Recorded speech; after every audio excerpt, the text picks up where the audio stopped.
जय गुरुदेव। जय गुरुदेव नाम किसका, जय गुरुदेव नाम किसका, प्रभु का पावन नाम, प्रभु का पावन नाम। जय गुरुदेव। सर्वसमर्थ सर्वत्र स्मरणीय परम पूज्य गुरु जी महाराज, उपस्थित सभी सत्संगी धर्म प्रेमी भाई बहन, बच्चे तथा बच्चियों, गुरु महाराज की अपार दया मेहर हुई और 7वें वार्षिक भंडारे के अवसर पर आज 31 मई 2019 को देश विदेश से आए हुए सभी प्रेमियों का प्रातःकाल की बेला में सत्संग के माध्यम से दर्शन मिल रहा है। उस मालिक की दया कृपा मेहरबानी जब होती है, जब इतनी भारी संख्या में लोग इकट्ठा होकर के मेल मिलाप करते हैं।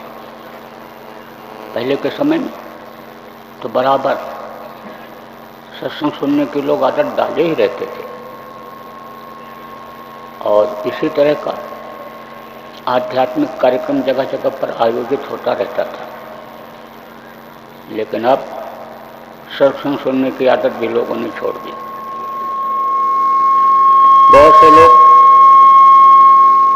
तो भगवान को भी भूल रहे हैं, भगवान का नाम भी नहीं ले पाते हैं। दिन रात बस पेट के लिए ही करने में लगे हुए, मान सम्मान के चक्कर में ही पड़े हुए हैं।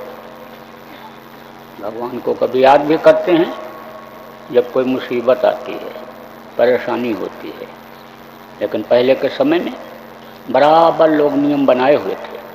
छोटे छोटे बच्चों को सिखा देते थे कि सुबह जब उठो तो धरती माता को प्रणाम करो, बुजुर्गों का पैर छुओ, अपना दैनिक क्रिया करो। उसके बाद थोड़ी देर अपने अपने तौर तरीके से ही भगवान को याद करो और उसके बाद फिर भोजन करके अपने अपने काम में लगो। शाम को जब लौट करके आओ तो फिर अपने अपने तौर तरीके से उस मालिक को याद करो। तब जब याद करते रहते हैं तब दया होती है। याद का उल्टा उधर से पढ़ो तो दया। याद नहीं करेंगे तो दया कहाँ से मिलेगी? दया का घाट होता है और दया के घाट पर जब बैठते हैं तो वो दया करता है। उसका नाम है दीन बंधु, दीनानाथ, गरीब पर्वत।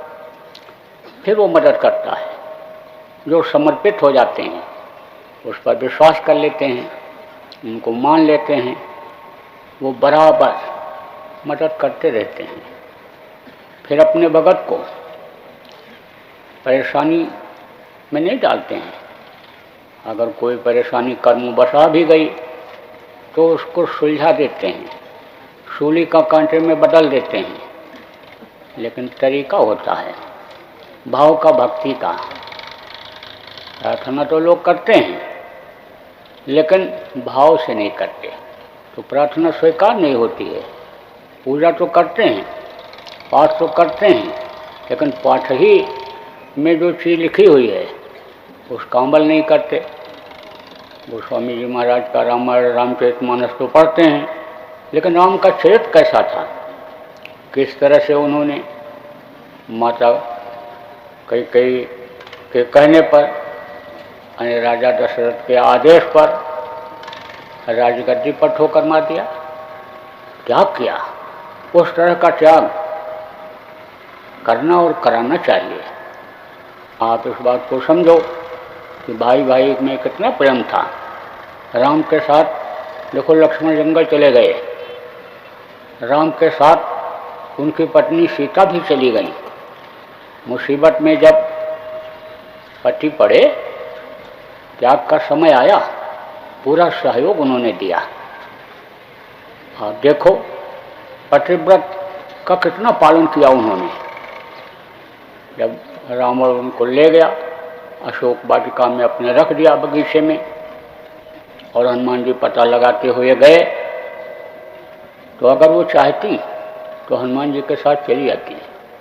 जो पहाड़ उठा करके ला सकता है वो तो सीता माता को उंगली पर बिठा करके ला सकता था, लेकिन उनके साथ नहीं आई। एक धर्म एक बत नेमा, और काय बचन मन पद पद प्रेमा। पति के पद के अलावा और किसी के यानी पैर की पूजा तक नहीं करती थी, और किसी के पैर को महत्व तक नहीं देती थी। तो अब आप इस बात को समझो कि उसका अनुकरण करना चाहिए। जब आध्यात्मिक कार्यक्रम जगह जगह पर आयोजित होता रहता था तो इन सारी चीज़ों की जानकारी लोगों को रहती थी, और जानकारी ही नहीं कराई जाती थी, अमल भी कराया जाता था, तो उसका पूरा लाभ मिलता था।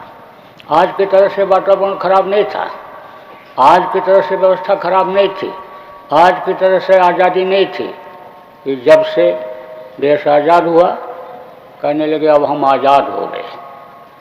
लड़की आज़ाद, लड़का आज़ाद, बहू आज़ाद, बाप आज़ाद, बेटा आज़ाद, सब आज़ाद हो गए। देश के कर्मचारी, अधिकारी, व्यापारी सब आज़ाद हो गए। करो जो वही जो मन में भावे, मन के मुताबिक करने लग गए, तो देश की व्यवस्था खराब हो रही है, समाज की व्यवस्था खराब हो रही है, परिवार में कलह हो रहा है, जगह जगह पर लड़ाई झगड़ा, जगह जगह पर मार काट, जगह जगह पर वाद बन गया, भाईवाद, भतीजावाद, आतंकवाद, माओवाद, तरह तरह के बात अन्य समझ लो कि बन गए। अब ये सब क्या है? ये सब विनाश का कारण बन रहा है। कहते हैं कुछ पता नहीं चला, और रात को बहू ने फांसी लगा लिया। कुछ पता नहीं चला और लड़का भाग गया, पता ही नहीं कहाँ चला गया। तो ये सब क्या है? ये आंतरिक कलह है, और आंतरिक कलह जो होती है वो नाश करती है। अब इससे भी निजात पाना है, और ये जो जीवात्मा 4 शरीर के अंदर में बंद है, इसको भी निकाल करके अपने वतन पहुंचाना है। उसके लिए आध्यात्मिकता जरूरी है, आध्यात्मिक प्रचार जरूरी है, आध्यात्मिक कार्यक्रम जरूरी है, और आध्यात्मिक कार्यक्रम में लोगों को समझा बता करके लाना और सिखाना ये धर्म प्रेमियों आप लोगों के लिए आवश्यक है। देखो, कहा राम राम सब कोई कहें, ठग ठाकुर और चोर, और बिना प्रेम रीझे नहीं। स्वामी नंद किशोर, तो प्रेम और भाव से ही कुछ मिलता है। जब महाभारत खत्म हुआ तो कृष्ण ने युधिष्ठिर से कहा राजन अब आप यज्ञ करो, और यज्ञ जब पूरा होगा, घंटा बजेगा, तब जो तुमने मार काट किया है और करवाया है उससे तुमको कुछ राहत मिलेगी, और नहीं तो पापों के कर्म को, पाप के कर्म को भोगना पड़ेगा, उसमें राहत नहीं मिल सकती। अमावस्या पूर्णिमा के दिन आप देखो लोग जाते हैं, कहाँ जाते हैं? नदियों में नहाने के लिए। ज़्यादातर महात्मा संत नदियों के किनारे ही रहा करते थे, वातावरण शुद्ध रहता था, हर तरह की सुविधा रहती थी, त्यागी जीवन रहता था, इसलिए उनको कोई चिंता फिक्र नहीं, वो वहीं डेरा डालते थे। तो लोग नदियों में नहाते और उनका दर्शन करते, सत्संग सुनते थे। जो कर्म 15 दिन में, महीने में अच्छे या बुरे हो जाते थे, वो उनके दर्शन से यानी करते थे। आप समझो उनकी वाणी सुनते थे, अगर कोई कमी आ गई तो उसको दूर करते, अपने अंदर परिवर्तन स्वभाव में लाते थे, बदलाव लाते थे।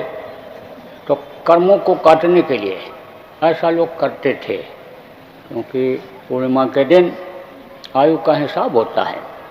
सांसों की पूंजी जो मिलती है वो कर्मों के अनुसार बढ़ती है, प्रारब्ध कर्मों के अनुसार बनता है। संचित क्रियमाण और प्रारब्ध, संचित कर्म पूर्व जन्मों के जो हो गए क्रिया माया जो इस समय आदमी करता है, तो जो जस कीन सो तस फल चाखा, कर्म जिस तरह का करता है उसी तरह से उसको फल भोगना पड़ता है। तो मान लो जान में या अनजान में कोई गलती बन गई तो सज़ा तो मिलनी है। जहर चाहे जान करके खाओ और चाहे अनजान में खा लो, अपना असर तो जताएगा ही। तो ऐसा विधान बना दिया था कि भूखे को रोटी खिला दोगे, प्यासे को पानी पिला दोगे। मान लो कोई चींटी है, कोई कीड़ा है, अनजान में पोछा लगाते समय पानी खत्म हो गया, कोई लकड़ी के अंदर कीड़ा है और देख नहीं पाए जल गया, तो उससे माफ़ी मिलती थी। यह सब अन्य समझ लो विधान श्रेष्ठ लोगों ने, संत महात्माओं ऋषि मुनियों ने बना रखा था, नियम बना रखा था, ये समझो कर्मों को काटने के लिए। तो पाप तो लगता ही लगता है, चाहे मारे या मरवावे, सबको बराबर पाप लगता है। जो जानवरों को मारते हैं और लाते हैं, काटते हैं, मांस को निकालते हैं, बेचते हैं, जो खरीद कर लाता है, जो पकाता है और जो परोसता है और खाता है, खिलाता है, सबको पाप लगता है, बराबर पाप लगता है। बुरे काम करने वाले को भी सजा और बुरे काम का सलाह देने वाले को भी सजा। यह तो विधान आपके इस धरती पर भी है कि जो योजना बनाता है कत्ल करने का, उसको भी सज़ा मिलती है, और जो कत्ल करता है उसको भी सज़ा मिलती है। तो जिस तरह की यहाँ व्यवस्था है, ऐसे कुदरत की भी व्यवस्था है। तब उन्होंने कहा कि तुमको पाप लगेगा और पाप को कुछ क्षमा करना है, तो उसका उपाय करो। जैसा मैंने बताया कि उपाय निकाला था ऋषि मुनियों महात्माओं ने कि भाई कोई गलती बन गई गृहस्थ आश्रम में, तो इस तरह से दान पुण्य करने से, महात्माओं के दर्शन करने से समझो कि नष्ट होते हैं पाप। स्पर्श से कहा गया, संतों के स्पर्श से, दृष्टि से और वाणी से दया होती है, तो उससे बदलाव आता है। देखो अंगुलमाल और वाल्मीकि जैसे डाकू बातों से ही तो बदल गए, संतों की बातों से ही बदल जाते हैं। बात का ही तो असर होता है, उसी में तो पावर होती है। वो था ना, कौन राजा गया एक महात्मा के पास, महात्मा जी जा रहे थे सत्संग करने के लिए, तैयार ही थे तो राजा पहुंच गया। तो किसी ने कहा कि राजा आया है। बोले तो ठीक है, मिले। तो मिले तो समय कम था, तो कहा कि महाराज, राजा ने कहा, उन्होंने कहा भाई मैं तो जा रहा हूँ राजा साहब, अब मेरा कार्यक्रम लगा हुआ है तो मैं तो नहीं रुक सकता, आप रुको यहाँ पर। बोले नहीं महाराज, मैं रुकने के लिए नहीं आया हूँ, मुझको आप कुछ बताइए, कुछ बता दीजिए, जल्दी में है तो भी कुछ बता दीजिए। बोले अब मिलो गरुण मारक माँ मोही, कौन भार समझाओ तो ही, चलते समय अब आप हमको मिल रहे हो, तो अब इतने समय में हम आपको क्या समझाएं। अब यह है कि जब मैं लौट करके आऊँ तो आप आओ और आपको समझाऊंगा, आपको बताऊंगा। तो बोले महाराज आप कब आओगे, क्या होगा, मैं तो इतनी दूर से चलकर आया हूँ, निराश मत लौटाओ। बोले नहीं, आप नहीं आओगे तो मैं आ जाऊंगा, उधर से जब मैं लौटूंगा तब आपके यहाँ आ जाऊंगा। आज अब आपको क्या बताऊं। बोला नहीं महाराज कुछ बताते जाओ। तो कहा कि अच्छा जाओ राम राम जपना, और इतना कह करके चले गए। राजा ने सोचा राम राम तो बहुत दिन से जप रहे हैं, कोई नई चीज़ थोड़ा बता रहे हैं। राम तो जब से पैदा हुआ तब से रट रहा हूँ, रामय के तो क्षेत्र में हूँ, तो राम राम क्या जपना, बहुत जपे। चला आया। महात्मा जी जब गए, सत्संग किया, कार्यक्रम उनके जो लगे हुए थे सब खत्म हो गए, तो महात्मा जी उसको वचन दे देते हैं, पूरा करते हैं।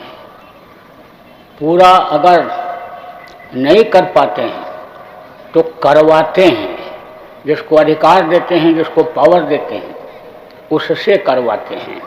और अगर किसी को शंका भी होती है तो उसका समाधान भी कर देते हैं। कैसे कर देते हैं? साधना में कर देते हैं। साधना नहीं करता है, नहीं कर पाता है तो सपने में कर देते हैं।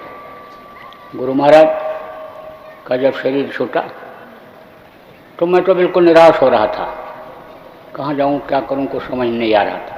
तो मैं तो सोचा एकांत में कहीं भजन करूँगा। लोगों ने कहा आप अगर दौरा नहीं करोगे तो आपको जिम्मेदारी गुरु महाराज ने दी है, संगत से बिखर जाएगी, टूट जाएगी, इधर उधर हो जाएंगे, जो बगिया गुरु महाराज ने बगीचा लगाया है वो सब सूख जाएगा, इसलिए आपका दौरा करना जरूरी है। तो दौरा खूब किया जगह जगह। तो उधर दक्षिण भारत में गया था, तो स्वामी जी महाराज उनके यहाँ कुछ समय तक रहे थे, और जब चलने लगे थे तब वो रोए।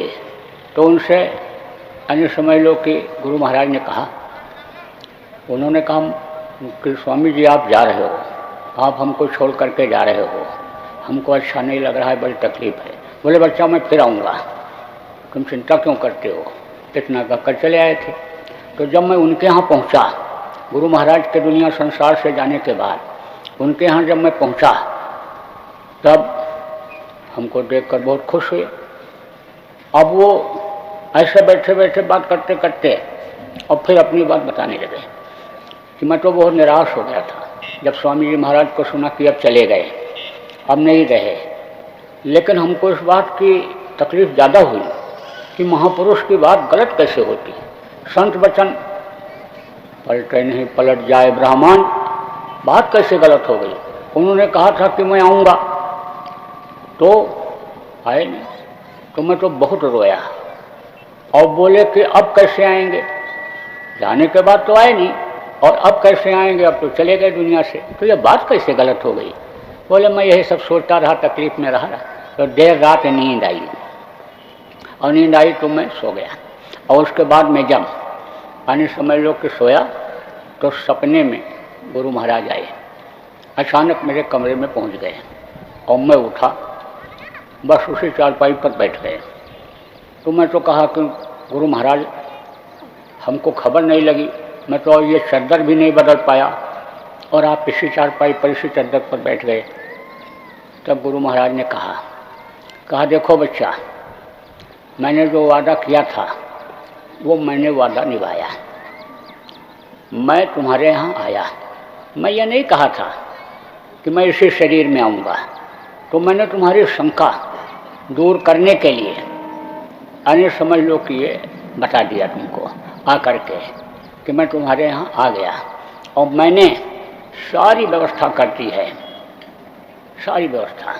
और से लोगों को शंका हो गई कि गुरु महाराज ने कहा था जरूरत पड़ेगी तो मैं 400 वर्ष तक रहूँगा, लेकिन अगर गुरु महाराज की बातों को पकड़ो, गुरु महाराज के सत्संगों को आप पढ़ो सुनो, तो गुरु महाराज ने तो सब व्यवस्था बना दिया है।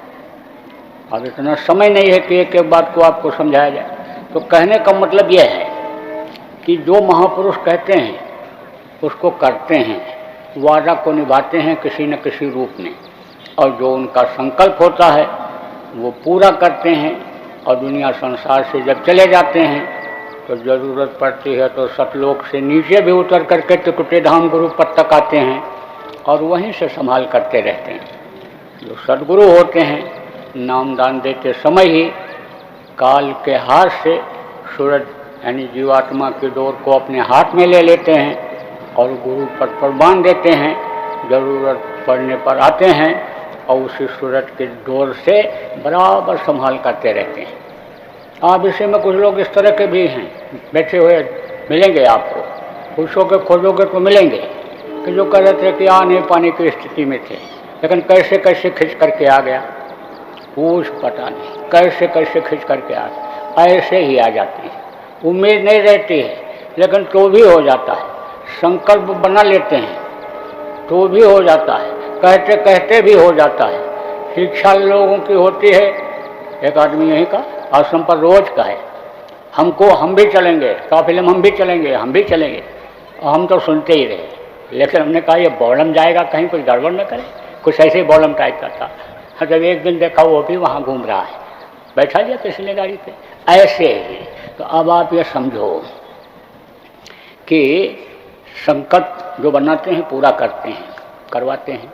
तो उन्होंने यानी वो महात्मा जी जब लौटे तो राजा के यहाँ गए, वादा के पक्के वादा पूरा करना था, गए। और राजा जब देखा तो उठ करके सिंहासन पर से आ गया।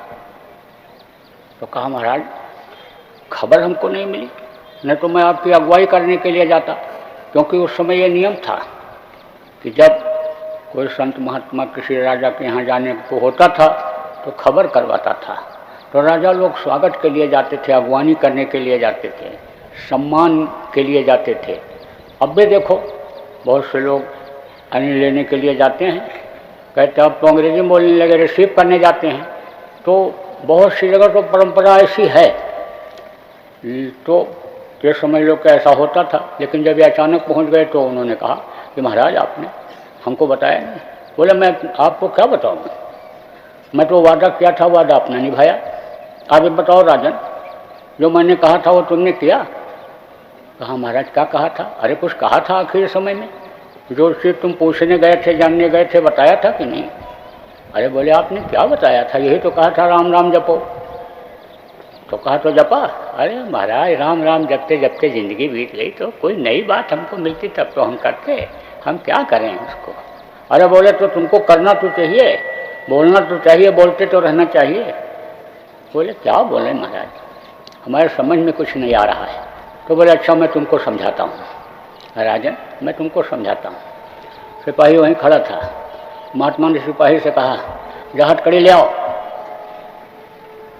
तो सिपाही मुँह देख रहा है, कहा रे हथकड़ी ले आ और राजा को लगा दे, राजा को कैद कर ले। अब वो सिपाही राजा को देख रहा है, महात्मा को देख रहा है। फिर बोले अरे जा, सुनता नहीं है, जा ले आ। नहीं गया। तब राजा से कहा, राजा ने सोचा कि कहीं ऐसा ना हो ये गद्दी पर बैठना चाहते हों कैद करा करके। तो राजा ने कहा हथकड़ी ले आ और महात्मा को कैद कर ले। गुस्से में कहा, अब हो गया, हथकड़ी लाया, हथकड़ी ला करके और कैद कर लिया महात्मा को। तो जब कैद किया, बांध दिया हथकड़ी हाथ में, तब हंसे, ठट्ठा ठट्ठा करके हंसने लगे। और राजा के समझ में नहीं आया कि हथकड़ी लग गई, जेल जाने वाले हैं और हंस क्यों रहे हैं। फिर राजा का पारा डाउन हो गया। फिर कहा महाराज आप तो जेल जाने वाले हो, हथकड़ी लग गई है, आप हंस क्यों रहे हो? तो कह तुमको बताने के लिए, अर्थ समझाने के लिए। देखो वही बात मैंने कही और वही बात तुमने कही, हथकड़ी लाने के बाद मैंने भी कही, हथकड़ी लाने के बाद आपने भी कही। तो हमारी बात में पावर नहीं था और आपने जो कहा, आपके राजा होने के नाते आपकी बातों में पावर था, शक्ति थी, इसलिए वो दौड़ करके चला गया, ले आया। ऐसे ही उसमें पावर भर करके उस राम नाम को बताया गया था। आप अगर जपते तब आप देखते, विश्वास आपने नहीं किया। तो कहा ना, नाम रहा संतन अधीना, और संत बिना कोई नाम नहीं चीन्हा। अब आप ये समझो नाम में पावर भरते हैं, शक्ति भरते हैं, ताकत भरते हैं, तब वो शक्तिशाली होती है। तो मोटी बात आपको बताऊंगा। तो उन्होंने कहा कि आपको यज्ञ करना पड़ेगा और जब घंटा बजेगा तब पाप क्षमा होगा। तो उन्होंने यज्ञ किया और यह भी कहा था कृष्ण ने राजा युधिष्ठिर से कि आप सबको बुलाओ, कोई जब बाकी नहीं रहेगा खाने को तब घंटा बजेगा। तो राजा के यहाँ खाने के लिए तो लोग दौड़ पड़ते थे, क्योंकि बढ़िया भोजन, राजसी भोजन कहाँ मिलता था लोगों को।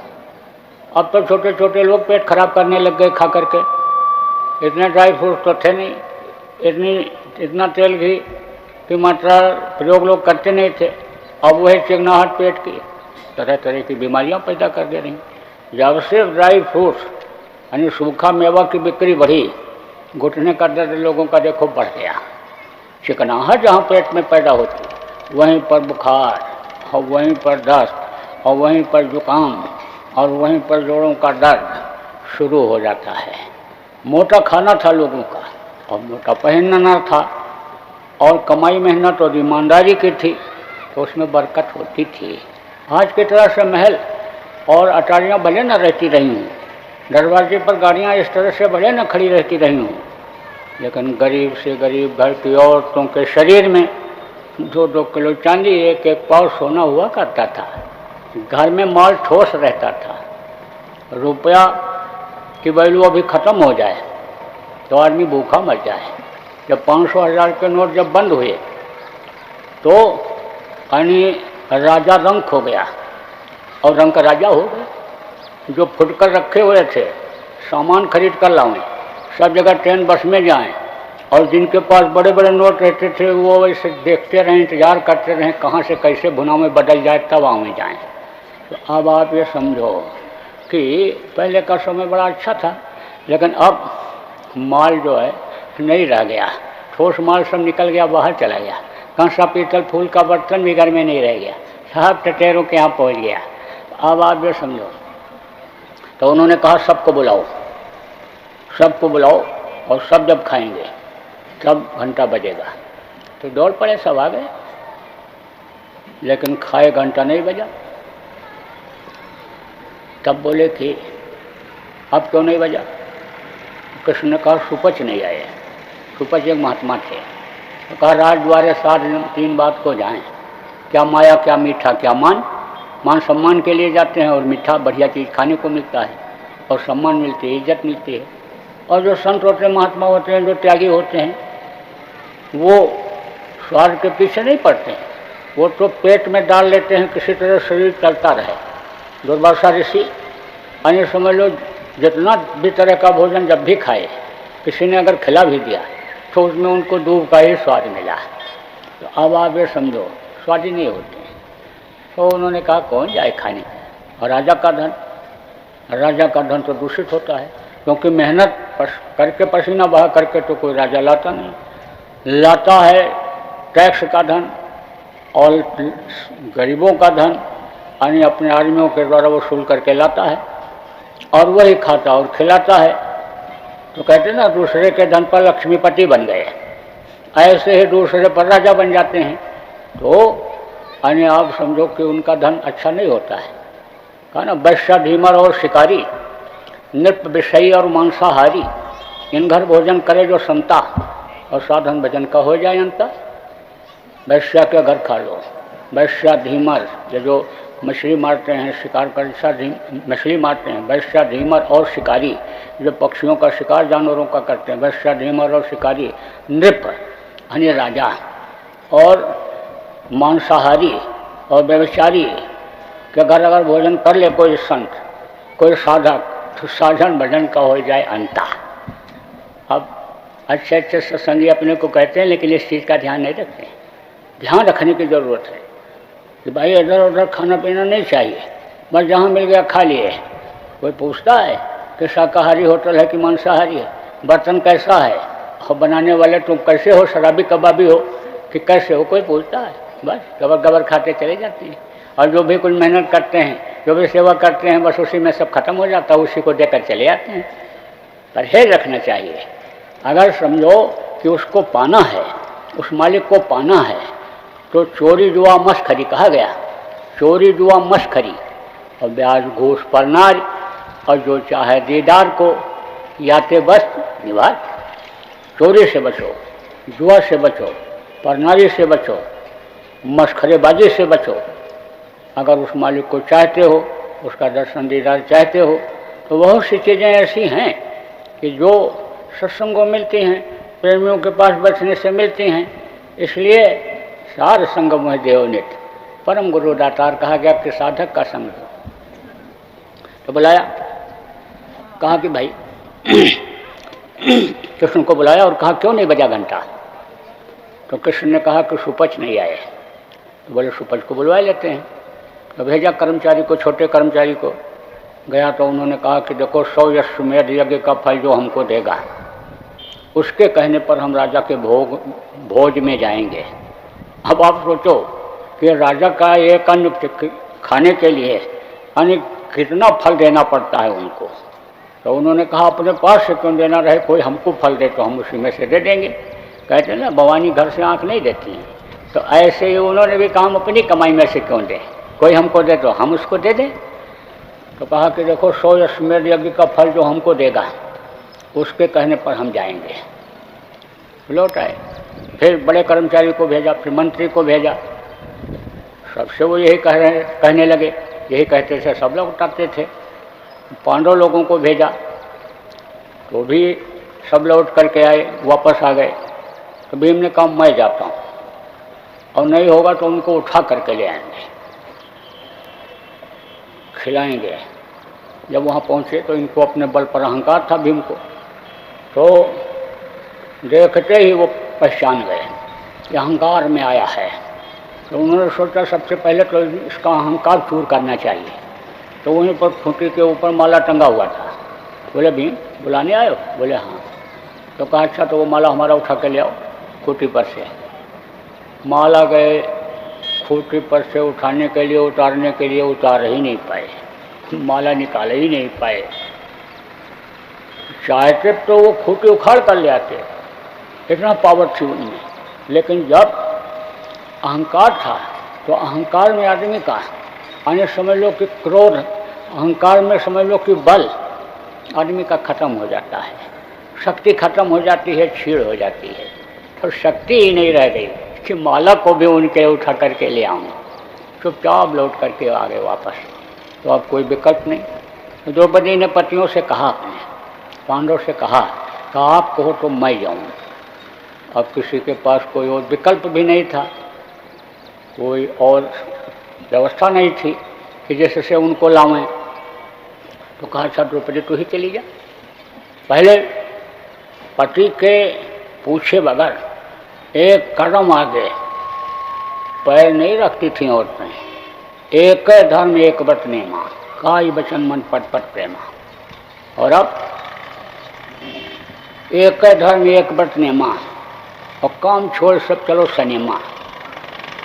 बदल गया नियम कानून, सब तोड़ दिया इन लोगों। इसीलिए तो परेशान है, सब परेशान है। घर घर में लड़ाई हो रही है, चाहे छोटा घर हो चाहे बड़ा घर हो। छोटे घरों में जो गाली गलौज होता है ना, सास बहू लड़ती हैं या पति पत्नी लड़ते हैं तो जोर जोर से गाली देते हैं, तो पड़ोसियों को पता चल जाता है।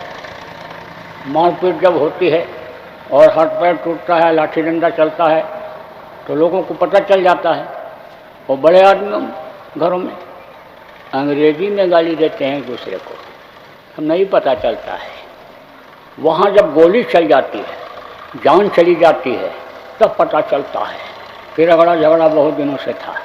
घर घर में लड़ाई झगड़ा का कारण यही सब है।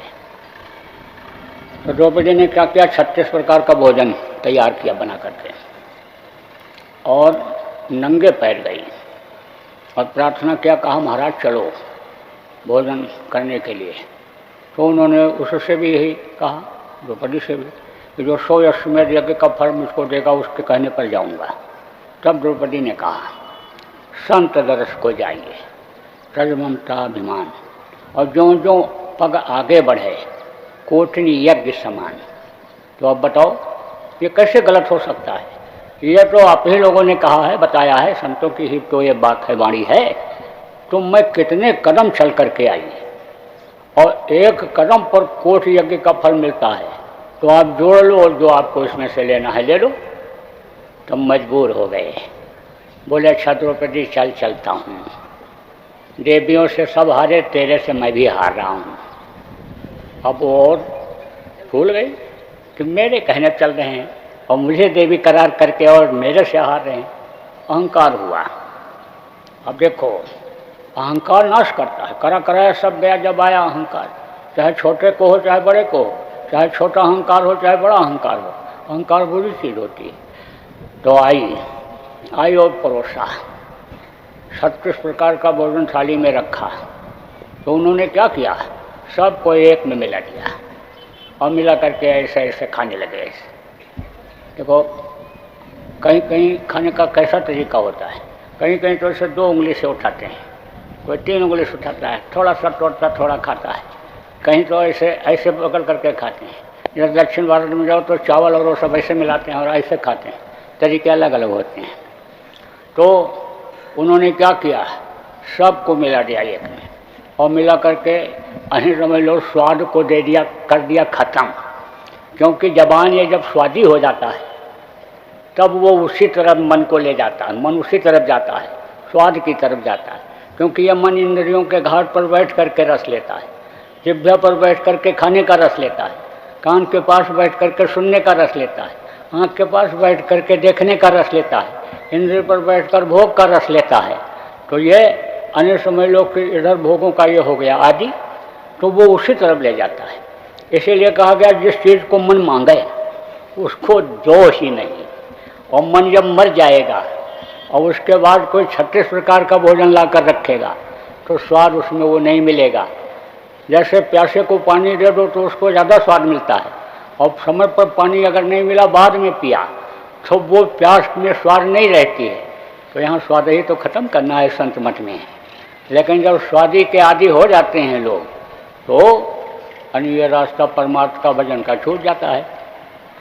तो कहा तो मिलाया जब और खाए, तब द्रौपदी ने कहा है ये क्या जाने खाना, छोटी जाति के, जंगल में रहने वाले, लंगोटी लगाने वाले, ये राजा का यानी भोजन क्या जाने कि राजसी भोजन कैसा होता है। बताओ, इतनी मेहनत से मैंने बनाया और उन्होंने सबको मिला करके सबका स्वाद खत्म कर दिया, अस्तित्व को मिटा दिया। अब वो खा तो लिए लेकिन घंटा नहीं बजा।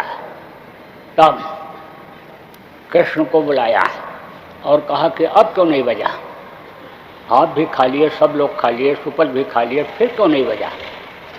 तब कृष्ण ने कहा इसकी जिम्मेदार द्रौपदी है। फिर द्रौपदी को एहसास हुआ, फिर द्रौपदी को भान हुआ कि हमारे भाव खराब हो गए, हमारे भाव बिगड़ गए। हमने एक संत के लिए ये सोचा कि जिसमें स्वाद नहीं भी होता है उसमें वो स्वाद पैदा कर देते हैं। जो काम कोई नहीं कर सकता वो कर सकते हैं, वो पत्थर में भी जान पैदा कर सकते हैं, नामुमकिन चीज़ मुमकिन कर सकते हैं। आप समझो कि उनके वचन ऐसे होते हैं कि पूरब से पश्चिम बहते हैं गंगा, लेकिन फिर भी उनके वचन गलत नहीं होते हैं। तो हमने बहुत बड़ी गलती किया कि जो हमने भाव उनके प्रति खराब किया। तो भाव ही प्रमुख चीज़ होती है।